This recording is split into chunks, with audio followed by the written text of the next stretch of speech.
Hello, I'm in a 2014 Ford Focus, and today I'm going to show you jump start your vehicle. So first you open the hood, and then under this panel here is going to be your battery. So pop this off.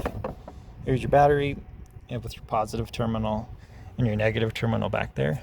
And you can always double check too on the battery itself. Usually there's a plus sign by the positive and a negative sign by the negative terminal.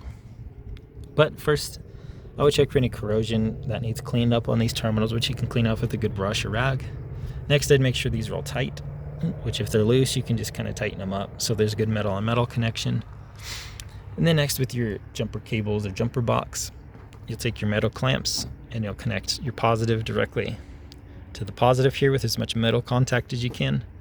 And then for your negative clamp, if you could reach it, you could try back there, but there's also this here to make it more convenient. So you could attach your negative clamp right here.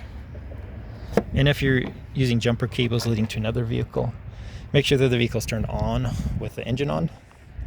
And you've got your positive leading directly to the positive on the other vehicle, and the negative directly to the negative on the other vehicle. And once you've had these running for a few minutes or so with good metal connections, it should get you enough power to get this started, hopefully.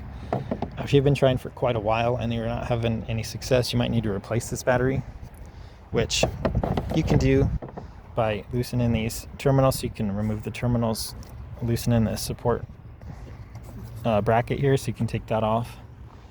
And then there's a way on this plastic here, these kind of just like puzzle piece together, so you can slide this out. It just gives you a little bit more room. If you kind of wiggle it right, there is enough room to pull this battery out through that hole.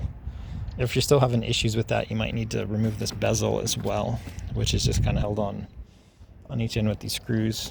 But if you just get this moved enough, there's usually enough space you can get this old battery out. Then you'll put your new battery back in the same way, retighten everything just like it is now, and then you should be good to go. But I hope this was helpful. Hope you have a wonderful day.